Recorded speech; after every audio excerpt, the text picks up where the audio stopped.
Good afternoon, Your Excellencies. My name is Ikaraba Ramadou. I work for Botswana Guardian.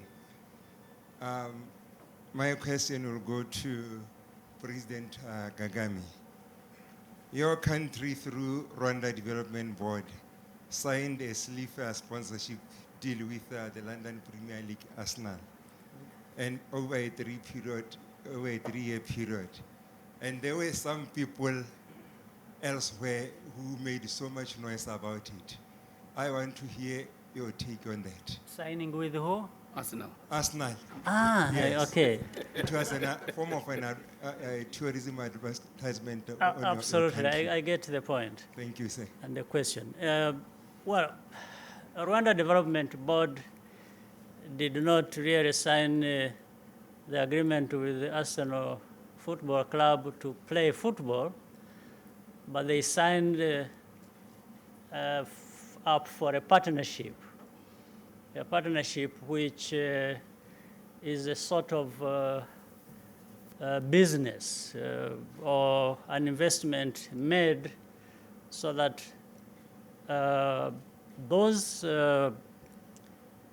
the Arsenal club is able to reach, takes a message with them that Rwanda is a place that is at peace with itself and other Africans and ready for investments. It's a sort of marketing tool within that we have done so. Let me maybe better talk about the criticism a little bit. The criticism came about saying that we paid so much money. This is not where we should be putting our money, but we argue differently. In fact, it has been a very short time since we signed that partnership, and I want to tell you that we have more or less returned the money we spent, and are not waiting for much more coming our way. Meaning we have seen more people visit in their hundreds, in the thousands, others actually booking to come and visit. So for us, it's a business. You may say, well, you spend maybe $15 million, why did you sign up for this? But if I sign investing $15 million and I'm going to get about $100 million coming from that, I think it is a very good business, extraordinary in actual fact. And that one we can measure by the significant gains we have made in the area of, in our tourism sector. In fact, we have seen in the last between 5 and 10 years, where we used to be getting not much more than 100 million US dollars every year from tourism, we are now getting 450 million US dollars from tourism alone. In fact, the estimation is that in another 5 years, we'll be hitting $1 billion US dollars. So these are facts that speak for themselves. And in fact, that partnership was signed in that context. So whatever people say, they are entitled to say that, but I'm also entitled to do whatever I think benefits my country.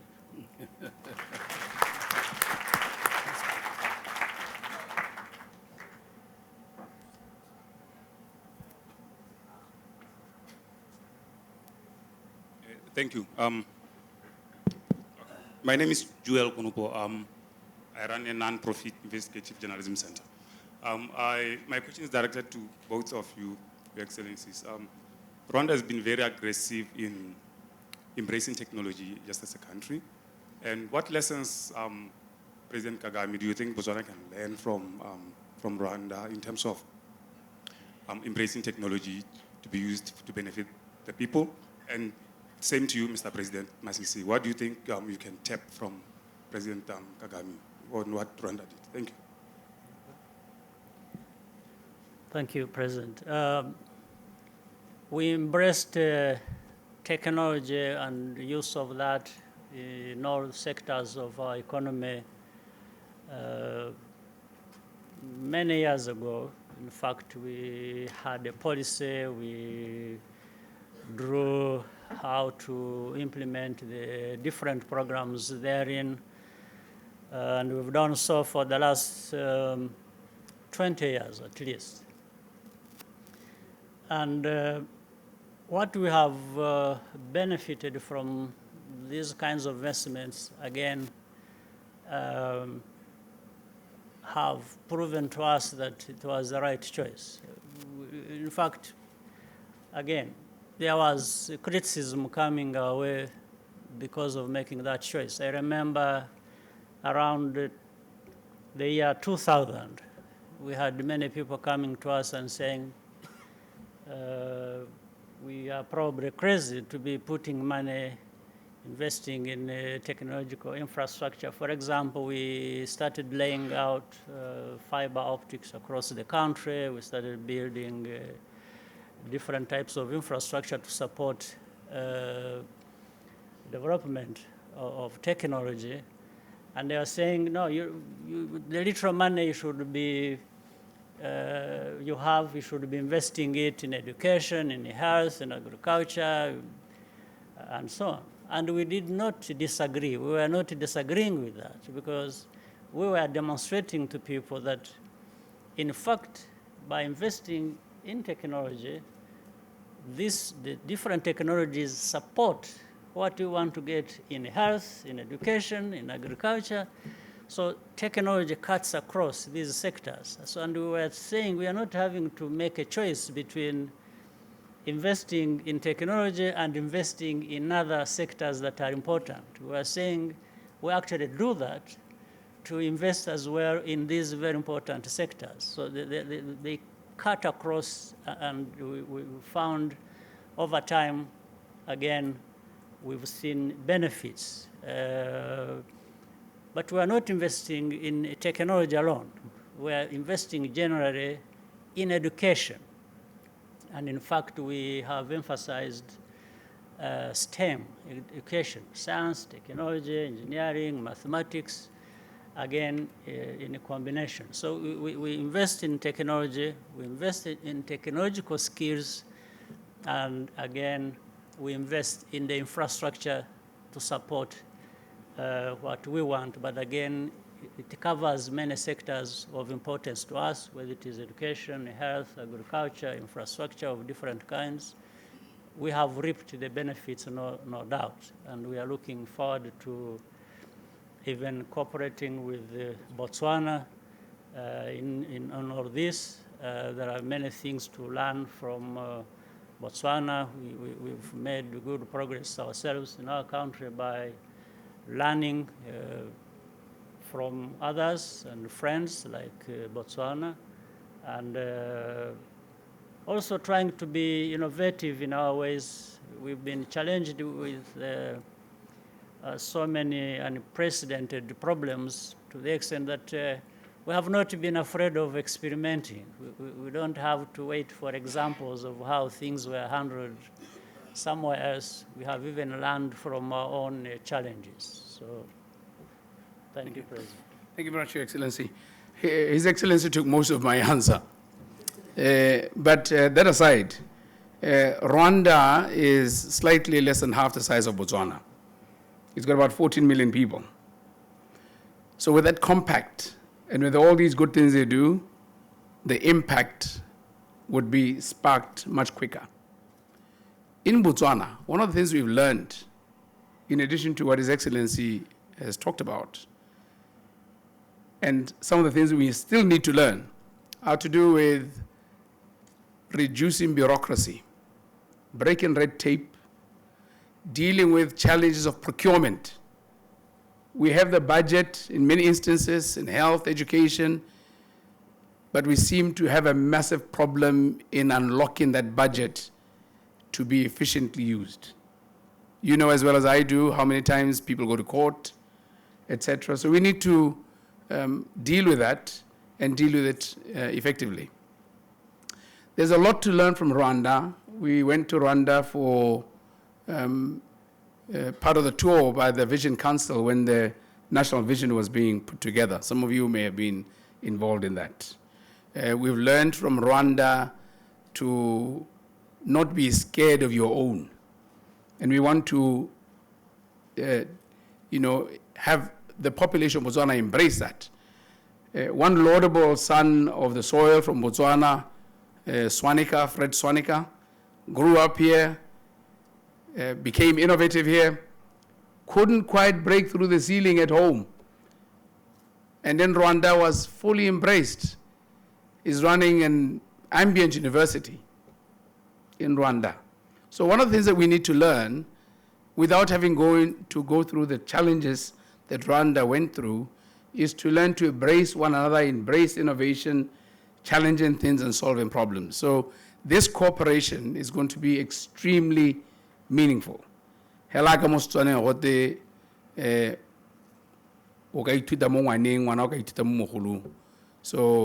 I'm very, very delighted about this. Thank you. Should we just take two more because His Excellency has to leave? The lady and the gentleman. My name is Moni Mutsamai. I'm a reporter for Daily News. My question goes to President Kagame. It's to do with the tours he was taken on from yesterday. I wish to find out from Your Excellency as to what strikes you most, especially with regards to how you can help your counterpart, President Masisi, to achieve one of his roadmap, priorities of his roadmap of creating employment to young people. Yesterday, we covered you and a tour of the meat cannery plant in Kagame and the feedlots.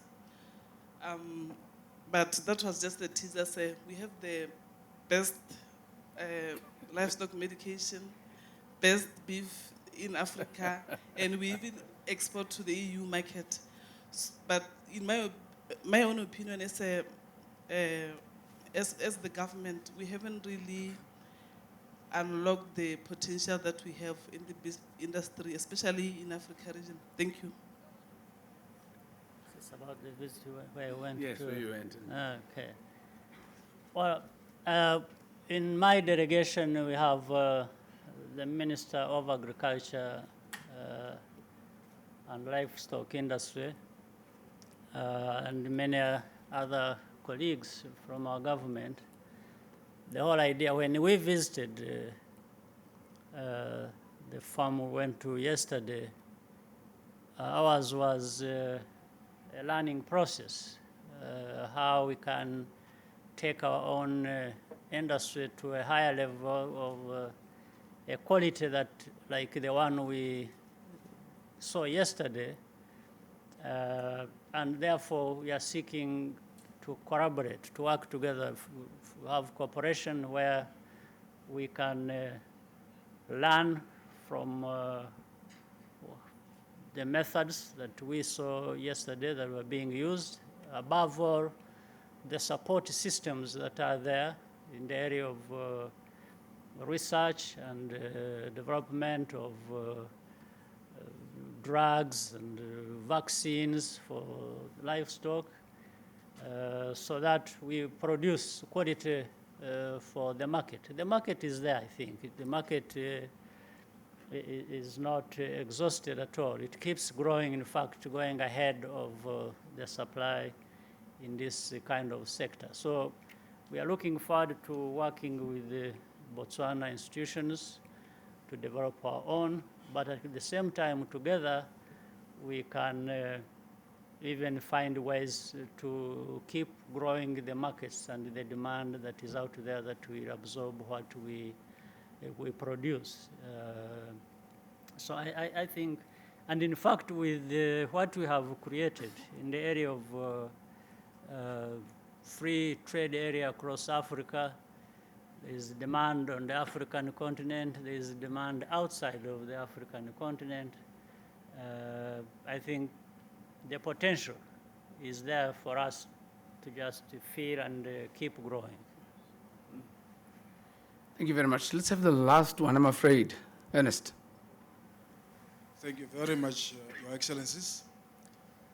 As you launch the African Free Trade Area in Niger next week, I would like to know what are the possibilities for the domestic investors? I mean, like here in Botswana, we have small businessmen. How are they going to access the wider market of Africa when they are currently being constrained, for example, by regulations at regional level? For example, we have SACU here, which is constraining many small businessmen. Yeah. And then I also want to hear from President Kagame, if there are post-1994 genocide, if there are any political ravages, and what measures are you doing, perhaps to attract them back home in the spirit of unity and peace for Rwanda? Thank you very much. Let's go first. Thank you. That's a very good question on the domestic, as you call them, business persons. We work every day through our Ministry of Trade and our Ministry of Finance to remove barriers, unlock the barriers that we have in the region. But we've got to start first at home. Small business people ought to be able to operate and sell their wares around where they live. One of the challenges that we face with many of our small business persons would be issues of standards in whatever they might be selling or manufacturing. So they still need, many of them, not all of them, still need a lot of hand-holding, and they also need, in some instances, hand-holding in crossing borders without there being barriers, just the regulatory customs excise issues and money financial transfers. But more than anything else, it's competing. Our businesses would need to compete. And I dare say some businesses started small in Botswana, succeeded domestically, and took themselves out and grew, and now have become multi-million investments. One such is Wilderness Safaris. It started as a very small enterprise, I think in 1984, just in the Delta or somewhere around there. All right, they got lucky, they got a very good site. But now, thankfully, they are in Rwanda, and they're doing extremely well. We want many to do the same. But that's notwithstanding the challenges that we face within the region and within the organization of SACU, which I would rather not get into. Let me let His Excellency address the second question. Thank you, President. In Rwanda, where we were 25 years ago, we were put there by bad politics. In fact, the problem was basically political.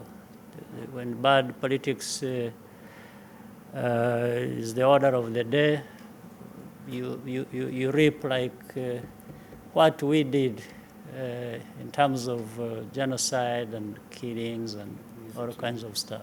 This is what you get. It can go to that extent. Maybe some people have had problems of this nature, but didn't go to the extent we reached ourselves. But we were there. So we've been and have to the worst, and we've seen the worst. We don't wish anybody to go to that extent. So what we had to do to resolve the many issues that came out of that, again, has to build on, has had to build on political processes of making sure that we, in our society, in our country, we bring back the values of being together, working together, even when people are different. When you are different, There are common interests, but and there are good things on whichever side of the divide. So if you bring that together, unity and reconciliation is what we have seen work in our country to teach all of us that in everyone there may be flaws, but there's a good side which we should call upon to build together. And that's how we have overcome the worst part of our history. You know, we have many problems. We have historical, we have political, we have the problems of our history, but we also have geographical problems. We are a small, landlocked country, densely populated, and so on. All these combine to teach us lessons that we must emerge out of that by doing good things that make sense to everyone within the country and later on with others outside, because we have to work with them to make sure that we can develop together. There's no country that is an island. So, in fact, when we look at what is happening today, for example, 25 years ago, as I said, we had about over 3 million people out of the country as refugees, others internally displaced. So we have resolved all that. In fact, maybe those who are still outside of our country could not be over 3%. The rest has been resolved. Even that, we are not comfortable with having 3% of the problem unresolved. We still have to keep working on that. But we succeed more with this problem from outside when we are succeeding internally with the majority of the people. When they settle down, they work together, work hard for our own development. The combination of that sees continued progress, and that's what we keep working at. And I'll tell you, we've been blessed in a sense. We send a lot of our young people.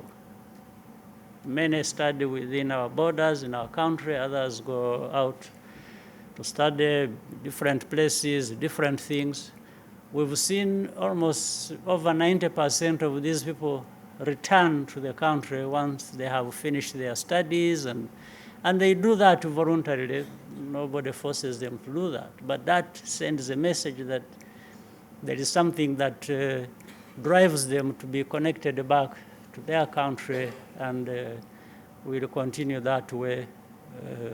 Do the best we can for ourselves at home, do the best we can to cooperate with countries, neighbors, and beyond.